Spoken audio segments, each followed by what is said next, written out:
Ladies and gentlemen, we've had a long, hard day and a full day of very heavy discussions. It is now time to pause and also to reflect. Where are we now and how do we chart the way forward?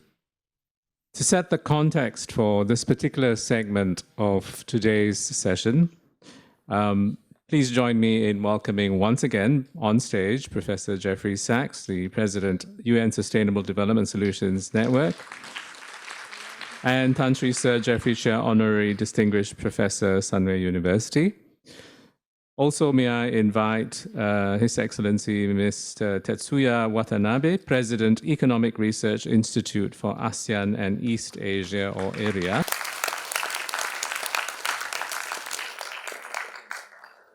We have one more panelist for the last segment this afternoon is Yang Berbahagia Dato Engineer Technologist, Abdul Razib Daud, Executive Director, ASEAN Center for Energy.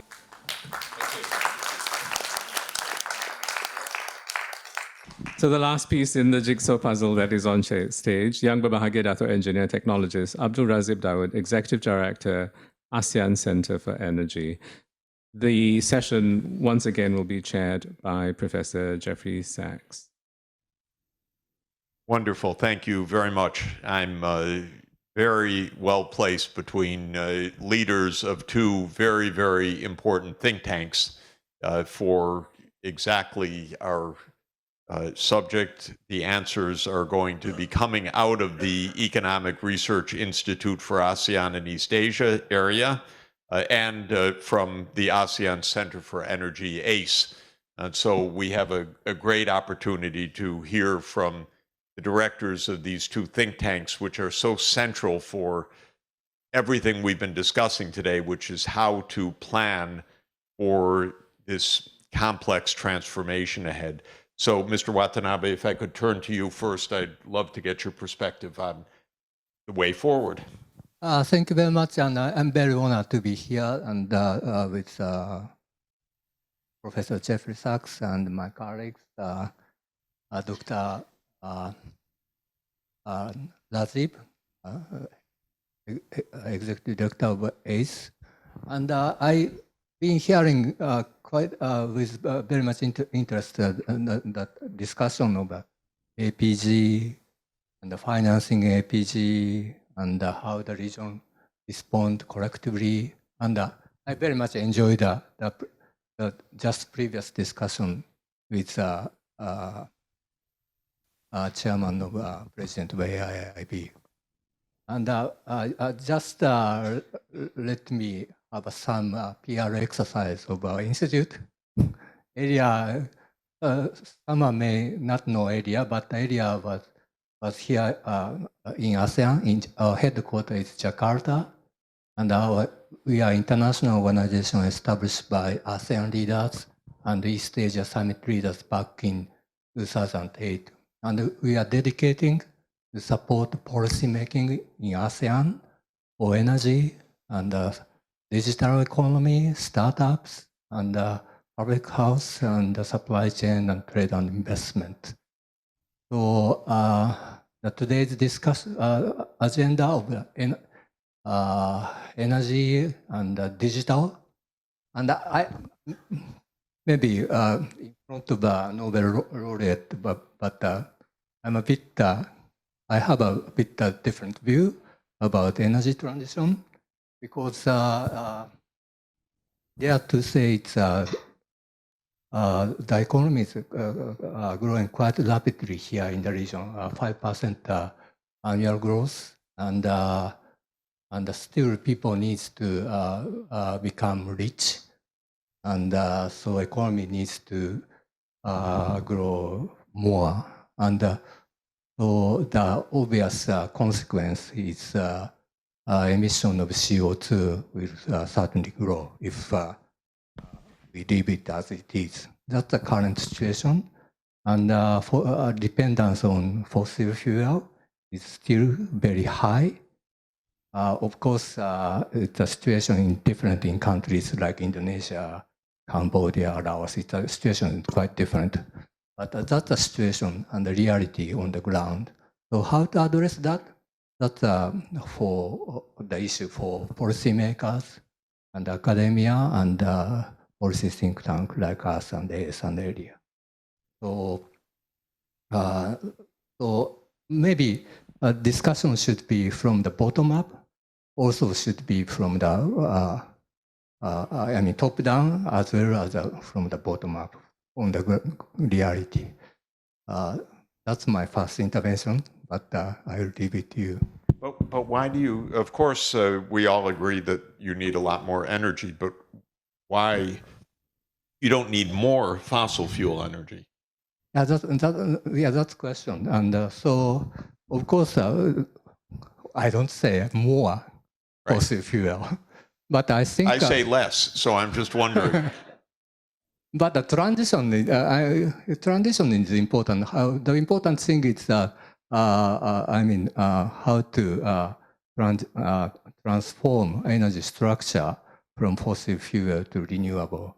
And for example, as many people said today, that gas as a transition fuel, and maybe co-firing and carbon capture might be useful for the coming years, and that's what I say. Mm-hmm. Let me, before I disagree with you, we'll turn to, not really, but I think we can clarify the concepts, which I would like to do. But first, let me turn to Razib to give us a perspective from the ASEAN Center for Energy. Thank you, Prof. and President Area Watanabe-san. First of all, I would like to apologize. I've been missing in action this morning. So I was. We know you were very busy and much in demand. So, Prof, before I answer directly your question on perspective, just let me give some updates on what the economic ministers discussed this morning on neutrality. Carbon neutrality is still intact. The commitment for the ASEAN, as you know, that this is an open trading nation. We are the 5th largest today. We're going to be the 4th largest economy by 2030, if I'm not mistaken. You are absolutely right on energy demand is growing very fast. This morning also, we talk about AI, data center demand, and those are the, as far as ASEAN Center of Energy, that's a good problem for us to solve. Being the, the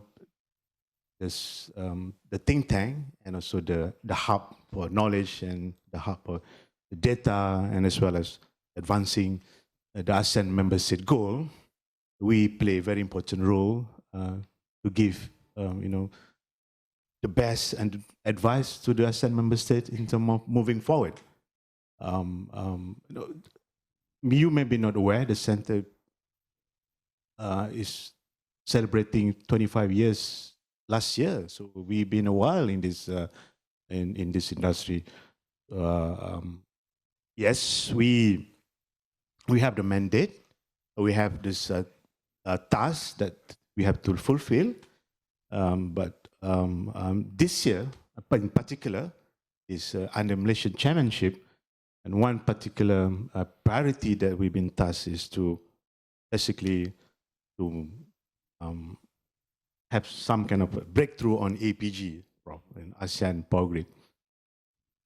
This subject been discussed quite a while, more than over 2 decades, and I can sense myself a new urgency in various meeting, and tomorrow I've been asked to present an update to the leaders meeting tomorrow morning.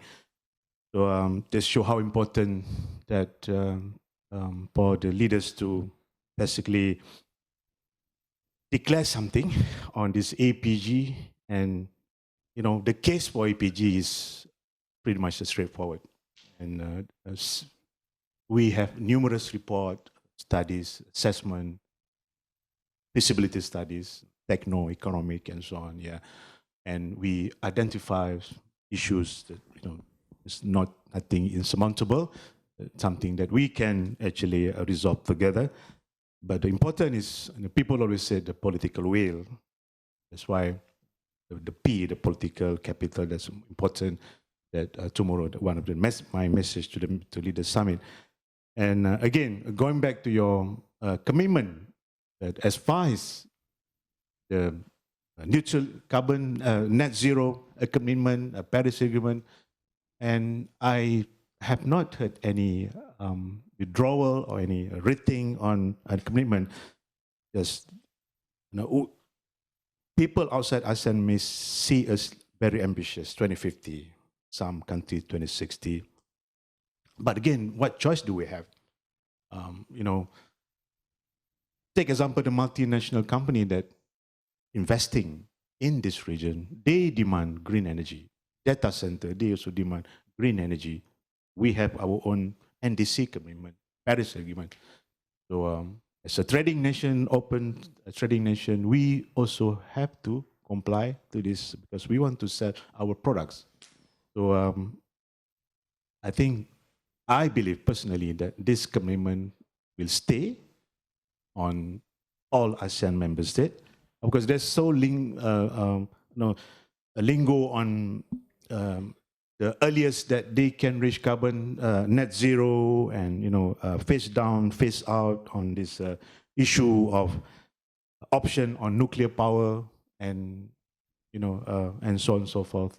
So those are options that have been debated among the ASEAN member states and technologies and carbon capture and storage, co-firing, biomass and green hydrogen and so on. I mean, if you look at a trilemma, Prof, security, affordability, and environmental sustainability, that another dimension that ASEAN member states have to face is the rapid economic development. How can you actually decarbonize? At the same time, you have this issue of a high growth rate, and that you have to serve the demand, you have to meet the demand, and reliably, adequately, and so on. So those are the challenges, and as well as the energy costs, the struggling families, struggling small industries, and so on. So many on the table to discuss on option and solution, but I must say this. The ASEAN Center for Energy is well equipped as a think tank to, given the mandate, given these resources, we have the capability and competency and tool and so on to, and runs this optimization analysis and so on, and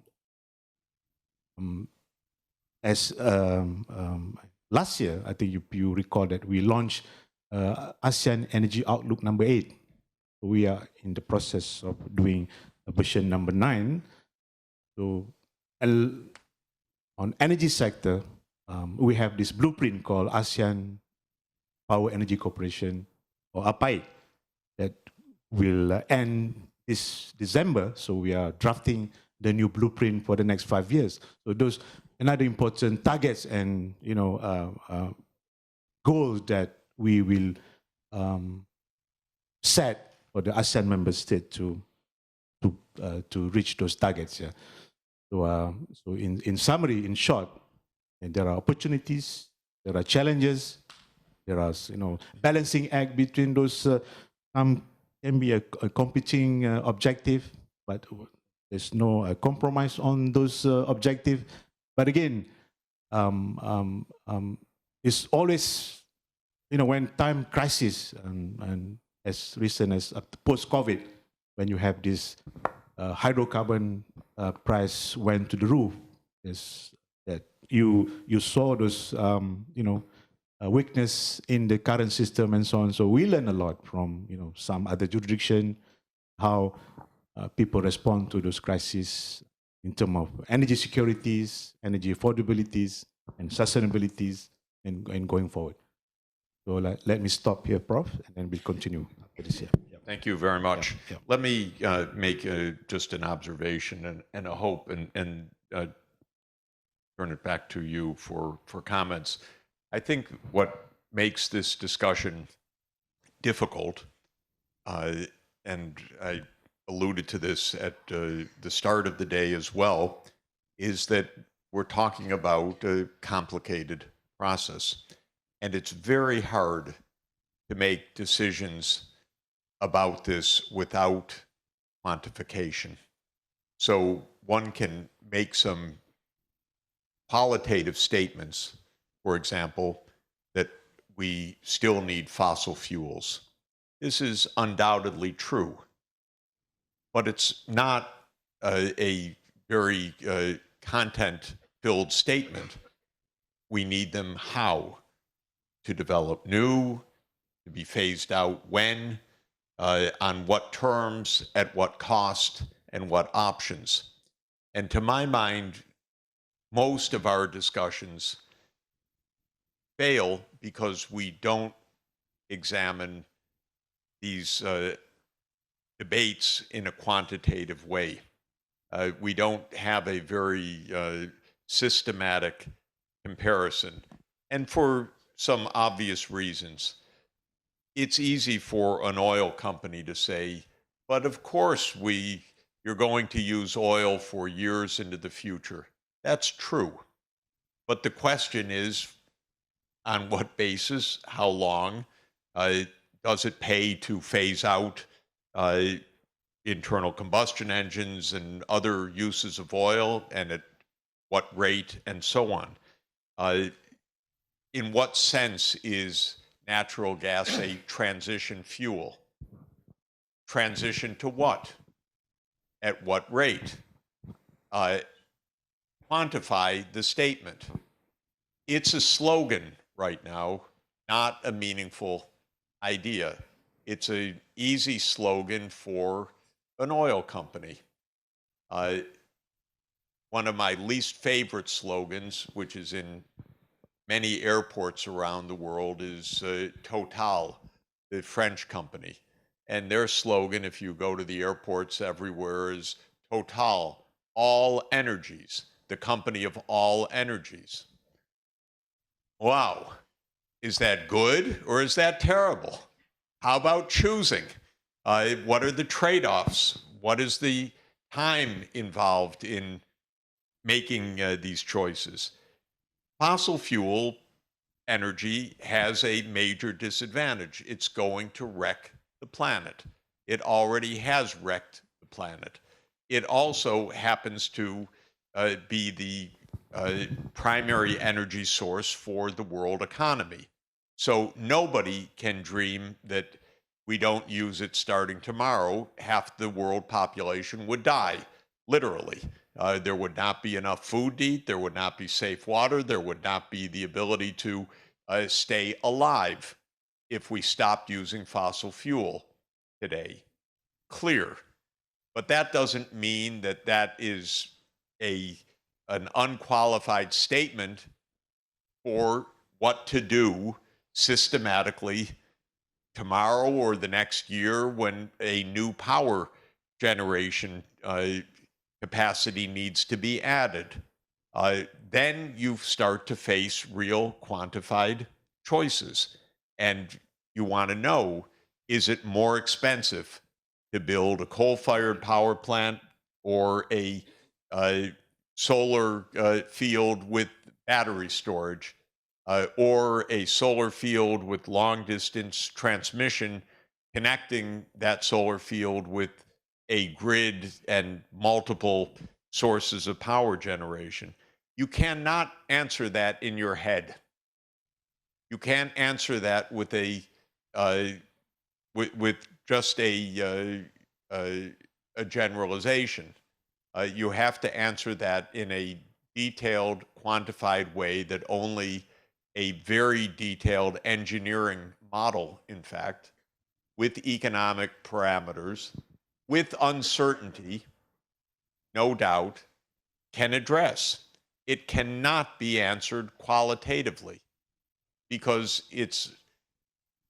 there are multiple real possibilities. We could run the world on fossil fuel for another century, no question. That's feasible.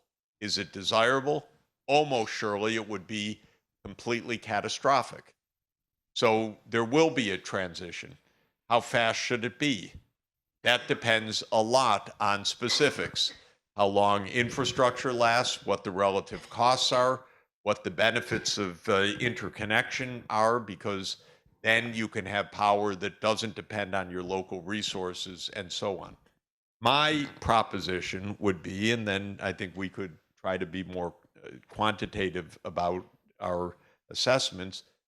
My proposition is that a rapid transformation that leads to net zero or close to net zero, meaning essentially an elimination of CO2 emissions or very close to that by 25 years from now, is not only feasible, it is quite low cost if the world does that compared to the alternative of stretching that out longer. That actually is a economically and technologically sensible time horizon.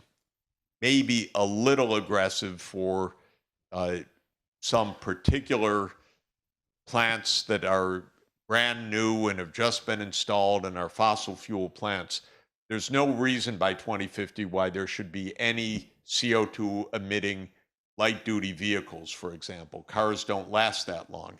We shouldn't, and you don't need to continue to produce internal combustion engine vehicles. We already see that they are lower cost and higher quality to drive electric vehicles, basically. So there are certain kinds of things we know can be phased out by 2050. Most power plants are old enough that we're talking about in 2050 the power that's going to come largely from new generation, given the growth of the economy.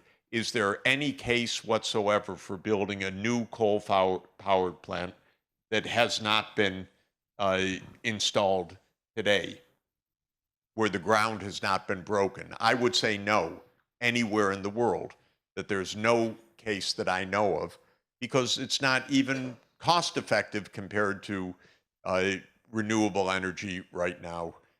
So there are many things that can be said quantitatively that I think are essential to demonstrate quantitatively, and then to look at the options and understand, well, Mr. Sachs, 2050 doesn't work, but if you go to 2055, you save 1% of GDP, and that's a substantial difference. Or there is no difference between phase out in 2050 or phase out in 2055. But you cannot do that calculation in your head.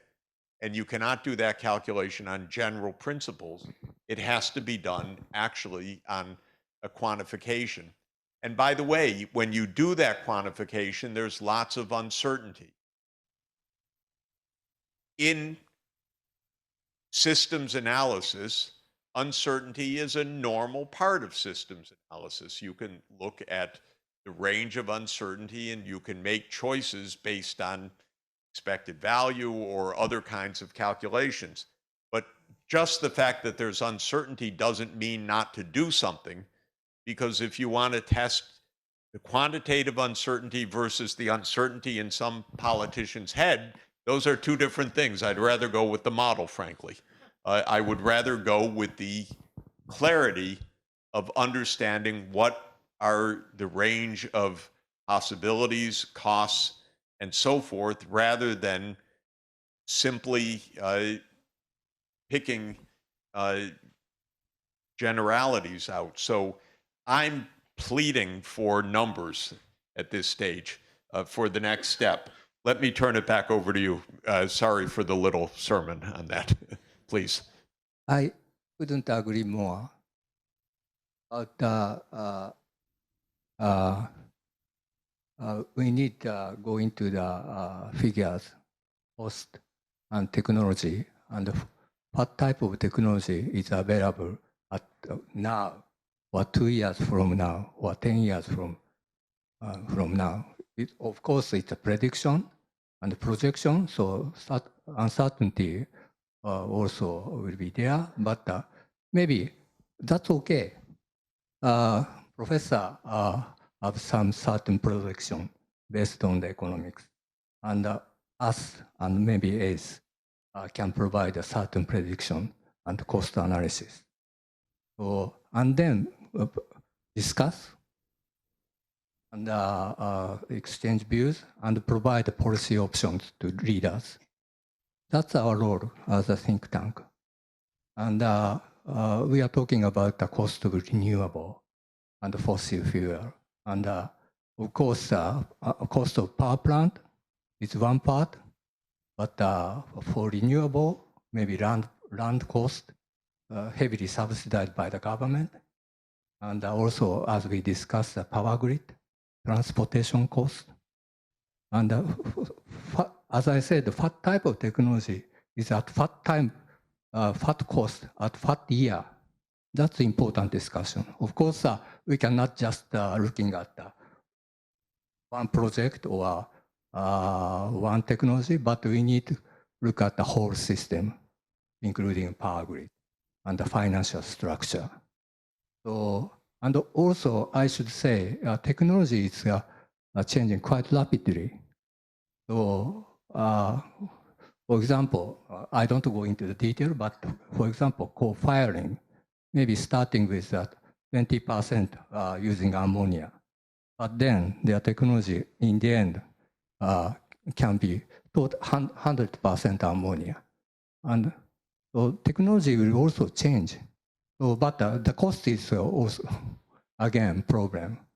How we can scale it up and how the ADB and World Bank and public institution can help leverage a new technology and incentivize investors. That's the kind of discussion we need. And totally agree. We have different figures and different scenario, but maybe bring together all the knowledge and expertise and calculation is very important. I totally agree.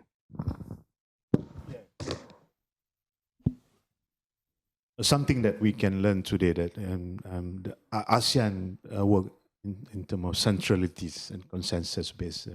But maybe perhaps we at the center can give some option on optimization. Of course, we respect national policies and target and so on, but with our capability, we can run one scenarios to give an option to the ASEAN member states to consider how we can actually reach the net zero by 2050 and also reaching the economic efficiency together with this environmental target and 1.5 degrees Celsius rise and so on and so forth. And I totally agree with you on technologies. Look at solar. This was so expensive back then, but it's now so cheap, and the cost of integrating solar also getting cheaper and cheaper with battery storage costs, getting very competitive, reaching the grid parity. And on ASEAN power grid, we discussed this is it's not a new technology. It is just I wouldn't say old as well. Existing technology which is very competitive. Just we have to build this system. We have to have link between all power system grid within all 10 member state, and this will accelerate this sharing of renewable energy between demand center and renewable energy resource center, and nuclear. We have not. I mean, some of the ASEAN countries have declared. Indonesia and until Vietnam in their recent power development plan. I think soon a few more countries in ASEAN member states will declare civilian nuclear as an option. for them to consider to reach their net zero target. And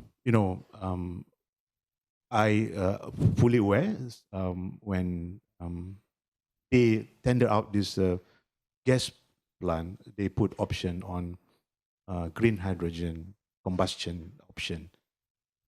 So who knows? This green hydrogen cost will very competitive. So the conversion between hydrocarbon gas to green hydrogen is not an issue.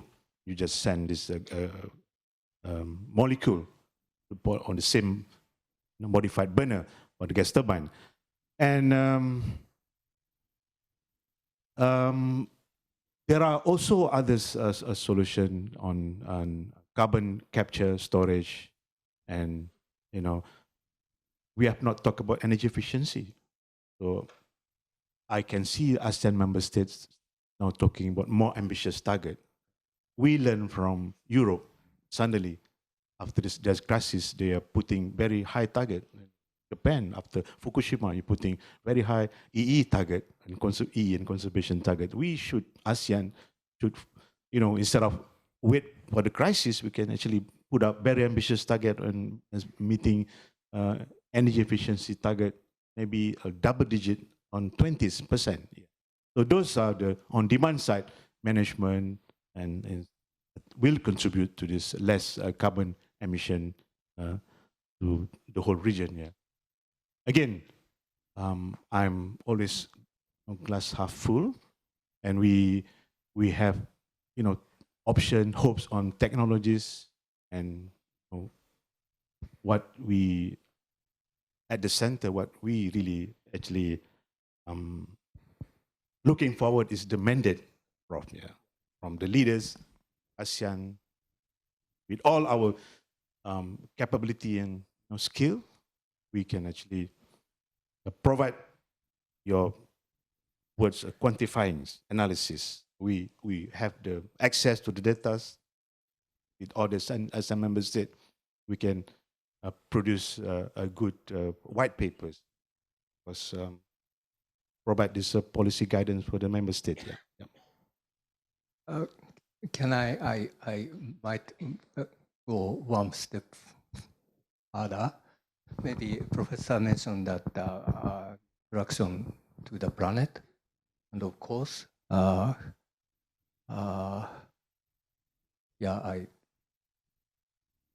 we all need to protect our planet, and I just that reminded me that how much carbon cost in the Europe ETS, maybe now currently $100 around that, and we calculated for ASEAN in 2050 or something.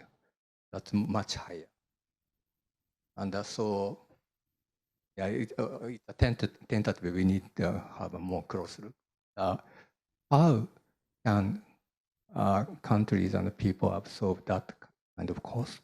And so that needs more holistic discussion, like Professor mentioned, that how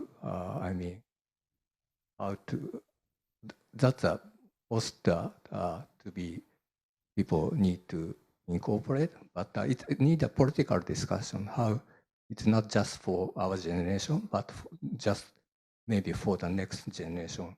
That type of discussion, not just looking at the cost of a specific technology, energy technology, but we need to have a holistic, whole societal, impact analysis. Maybe, maybe a bit too far, but I wanted to ask you, Prof. Yeah. We, of course, we talk a lot of cost of action. What is cost of inaction? Yeah, I think the reason that we're here, inaction means continuing along a business as usual path. It doesn't mean not doing something. It means continuing to emit 40 billion tons of CO2 per year and with that trend rising. And the implication of that also is uncertain and needs to be quantified. But if you do that quantification, which is what climate modelers do, their results are absolutely alarming. And the news coming from the climate cost side is getting a lot worse, not better, as time passes. And what that means is that the news coming out of the climate models is that the Earth's climate is even more sensitive to the human forcing than was thought previously. I have a guru, James Hansen, who is my climatology colleague at Columbia University. I've mentioned him many times to people here. People know him. He was the US government's lead climate scientist for 30 years as head of a unit of NASA, the National Aeronautics and Space Administration, based at Columbia University. He's a very brilliant climate modeler, and he issued a paper in January arguing that the Earth's sensitivity to CO2 emissions is far higher than was thought even by the Intergovernmental Panel on Climate Change. And it is that fact which explains why the Earth's temperature suddenly rose 0.3 degrees Celsius during the last 4 years. If you remember in 2020, when we said how much warming has occurred, the answer was 1.2 degrees Celsius compared to the so-called pre-industrial temperature. And pre-industrial means for these climate scientists the estimated average Earth temperature from 1850 to 1900, or for some of these climatologists from 1880 to 1920. It comes out almost to the same thing. But the idea was the Earth is warmed 1.2 degrees Celsius. Now, if you measure that, it's 1.5 degrees Celsius. This is just 4 years later. The temperature rise of 0.4 degrees Celsius in 4 years, 0.3 degrees Celsius in 4 years, is astounding. And it was not expected by the IPCC or the mainstream consensus view.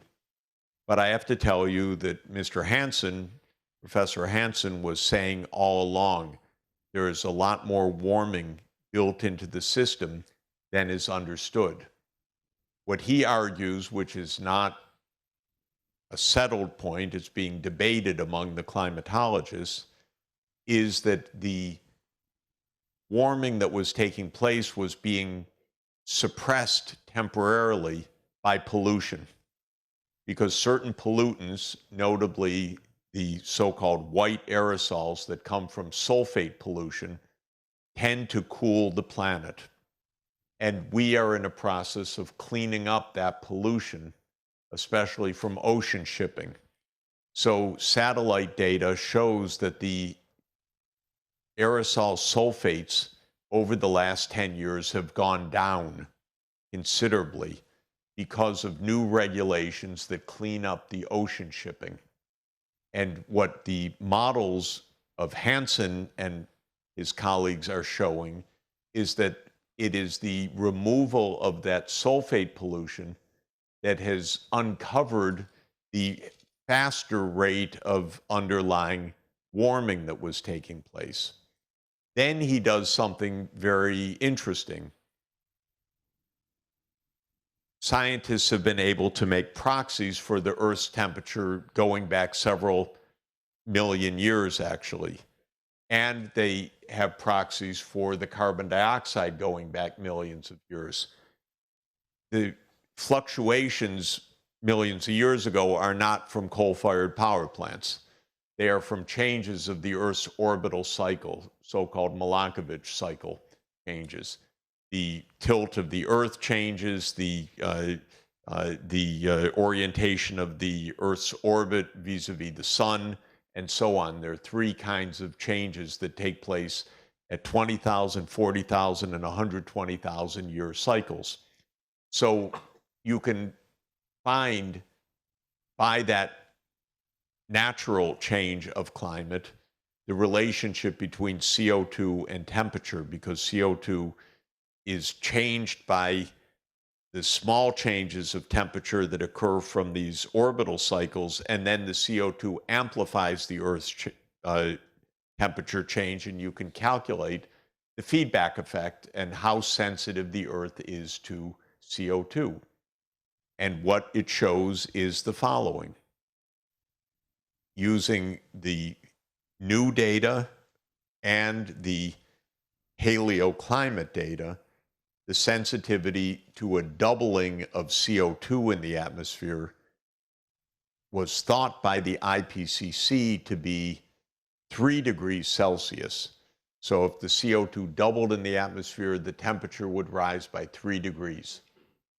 But the findings of the paleoclimate and this new modeling says, no, it's not 3 degrees, it's 4.8 degrees.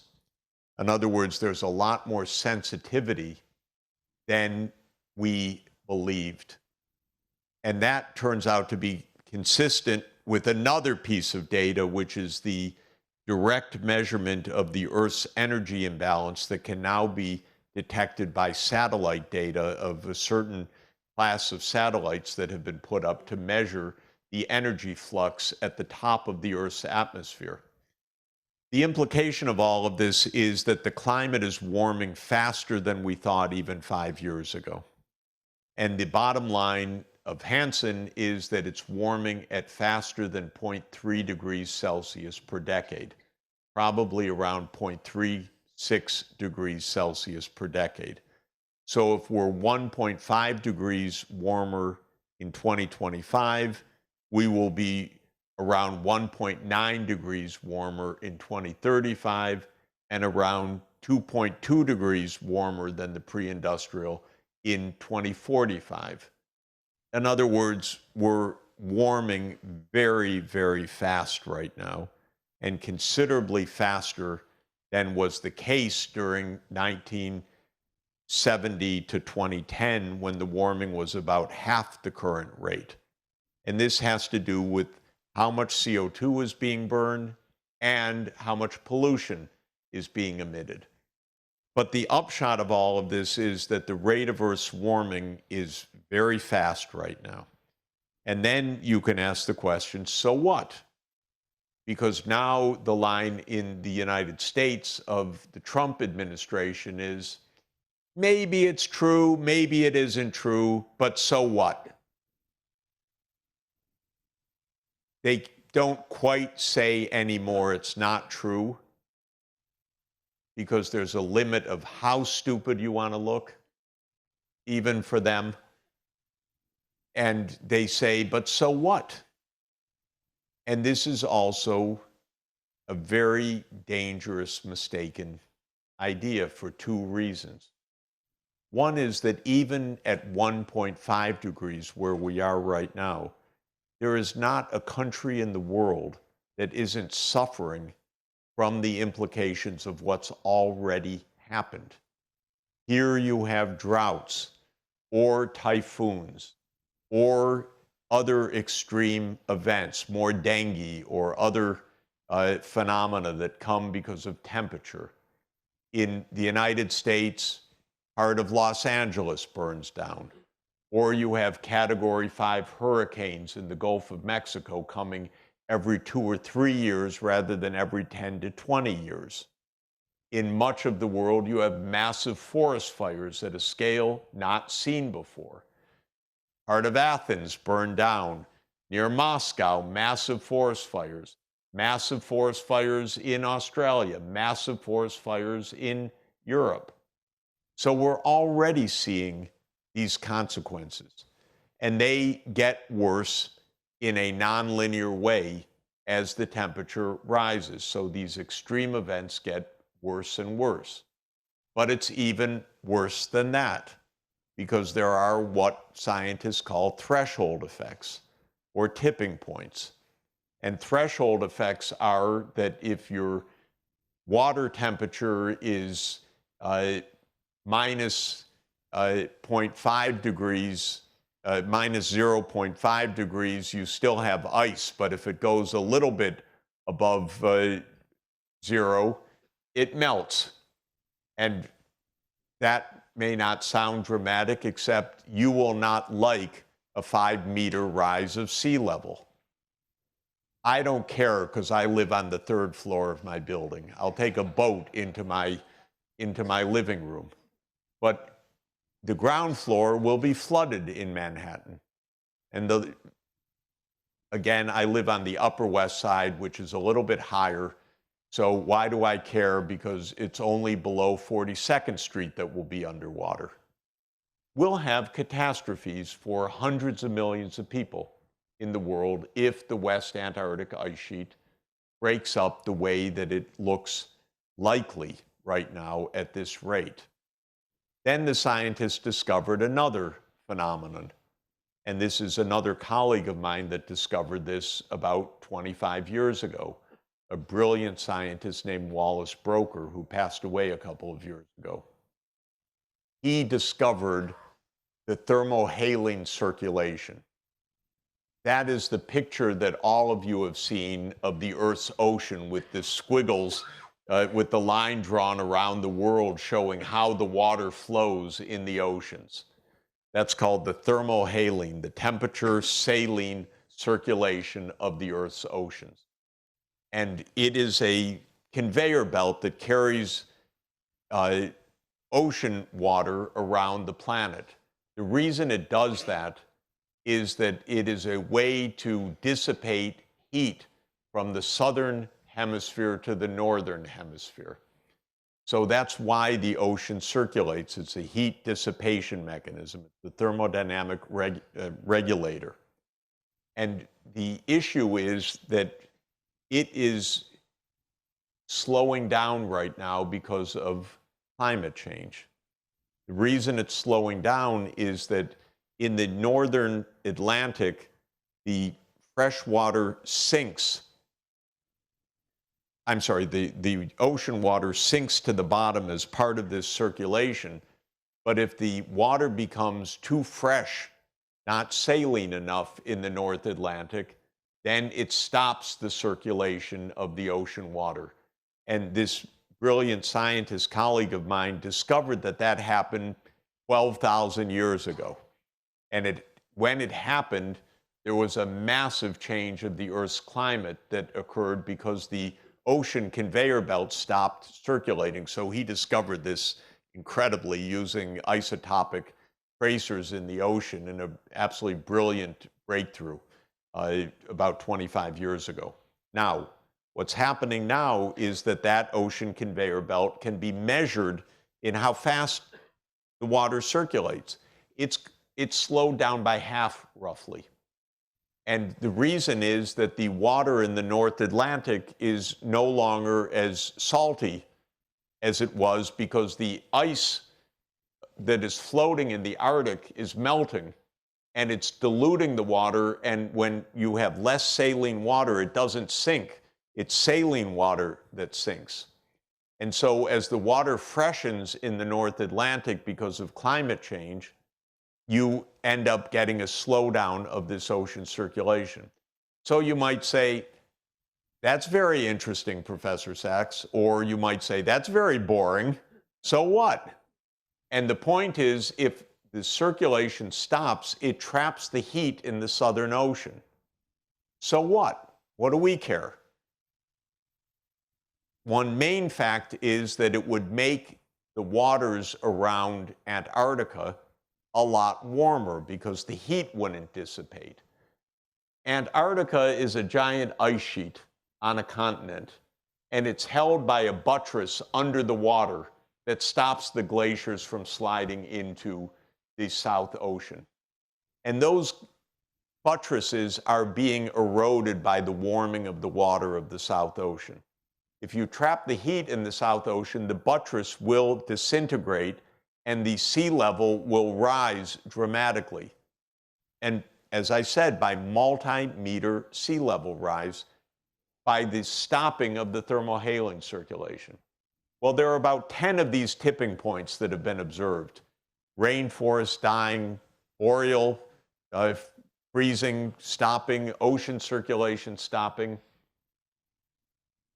Donald Trump wakes up in the morning worrying about all of these. No, he's never even heard of them. He doesn't have a clue. And in general, these are not well understood. If you want a terrifying job, take the one I had. Lead 300 climate scientists at an academic institute. They'll scare the wits out of you because they tell you all of these terrifying things that you won't know unless you're hanging around climate scientists. So you could hang around agronomists and they'll tell you 1 more degree Celsius, the wheat won't grow because there are thermal limits to the crop production in many parts of the world. Or hang around the ecologists and they'll tell you all the species that will die because they're moving up the mountaintop to try to stay in their temperature range, but there's a top of the mountain, and when they reach the top, they die because they can't escape and stay in their temperature range anymore. So we're playing with fire. It's a disaster. And it's not so easy to explain because it's a 50-year effect or a 100-year effect. And we are responsible for that. And our grandchildren are going to live through all of that. And this is big, big, dangerous stuff. So that's why this matters and why we need to tell the politicians, here are your real choices. Not slogans, but here are 6 scenarios and we're going to spend 2 days with you. Here's the one without nuclear. Here's the one with nuclear. Here's the one with the APG connected. Here's the one without the APG connected. And go through one by one. Here's how much more it costs. And we need to learn to understand these things. This is not normal business as usual. This is actually a new kind of governance that's needed to be able to make complex choices that we don't want to have to make, but we actually have to make because, as you said, business as usual is not a desirable outcome. So we're not choosing some nice alternative. We're trying to avoid potential disaster. And we can't expect the politicians to know these things because we can't know them until the modeling is done. And we don't have anything better than modeling. You can guess, you can find your favorite genius to just give you the answer out of their head, but better that we model it and try to understand what actually can be done, what the costs are, what the alternatives are, what's likely to happen, and then understand that we have to choose under a lot of uncertainty no matter what happens. And one more point about all of this that I think is important. There's a systematic finding across industries over the last 100 years that there are learning curves, meaning that the more you do something, the better you do it. And actually, they have scale law properties that are fairly consistent, that every time you double the amount of cumulative experience, you reduce the cost by a certain fraction. And that turns out to be rather consistent across time. So while it's absolutely wonderful that the price of solar panels has declined by a factor 100, much more than 100 now, by the way, even from $100 a watt down to about 20 cents a watt right now, so even 500 times. It's not completely unpredictable because now we've had a lot of installation of solar power over time. So we need to build in some bit of that learning into the modeling also, so we're not paralyzed with fear that we have nothing to do, because we'll learn better. And look at China. Thank goodness, China's a godsend for us. Such a big economy doing large-scale integration that they're driving down the costs of everything, and most recently, the costs of charging your electric vehicle.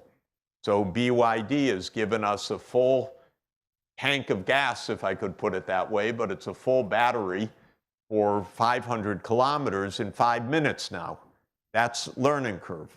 So all of this is to say, your two units are extremely crucial for the next year, really crucial. And it's not only waiting for the mandate. And that's what I want to say to all the politicians, which I do. You need to ask, run all the scenarios so we understand. Give us a zero carbon alternative. Give us a no nuclear alternative. Give us an alternative with nuclear. Give us the different choices. We are responsible for our countries. That's our fate as political leaders. We need to have the best possible information to make the choices that are responsible for our people. And you're the two that do this for a living. So thank you.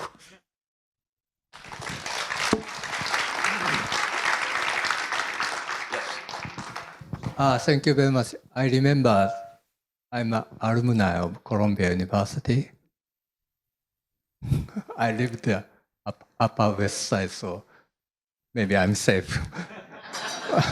But unfortunately, I went law school, not economics. So, but yeah, it is an area. As a think tank, we would like to contribute to the policy leaders' discussion, and just down to the economic modeling. I mean, Japanese former Prime Minister Kishida launched a new initiative called the Asia Zero Emission Community. It's involving countries in ASEAN, Japan, and Australia.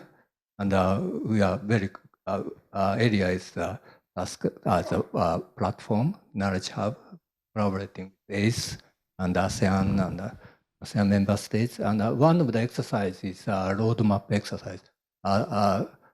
Having a target for 2050 or 2060, and then backcasting. As I said, what type of technology is available at time frame, at what cost. Maybe that kind of exercise, we are doing ourselves as using our own model, but maybe that need to be verified. So we very much would like to collaborate with and ask for the guidance from professor and make it more relevant, realistic. Thank you. Yeah, we agree between ASEAN area that area will stop doing the outlook for the ASEAN, that you're going to help us on technologies option. Good. So that's very efficient resources for doing things. Then we'll proceed with our outlook for number 9, and you will help us on technologies. I think in all, I couldn't agree more with you, Prof. Moving forward, so as a new executive director of the ACE, I mean, this is very opportune time for me to listen, engage with you especially. This opportunity in this sustainability society. And you mentioned about grandchildren, so I don't have a grandchildren yet, but I'm going to have a grandchildren soon. Yeah, whatever we do, I think for them. Wonderful. Yeah, not doing for us. I mean, rather too late to do for us. It's for them. Yeah. So with that in mind, I'll conclude my remark here. Wonderful. Thank you. everybody for a wonderful day. Thank our wonderful panelists, Watanabe-san and Razib, the directors of these two crucial centers. I want to thank my daughter, Lisa, for giving me 3 beautiful granddaughters, and for being a good kid also, as you could see. But I want to thank everybody for this wonderful brainstorming opportunity. You're going to get your mandate. I know that. You're going to get a very strong mandate for doing these studies intensively in the coming months. I have some inside information. And we're going to get a lot of good results, and please, for both of you, count on us to support you. What you're doing is extraordinarily important, and I know that it will inform the political leadership of ASEAN and make a huge contribution for the future. Ladies and gentlemen, thank you all very much for a wonderful session. Thank you. Thank you to our esteemed panelists.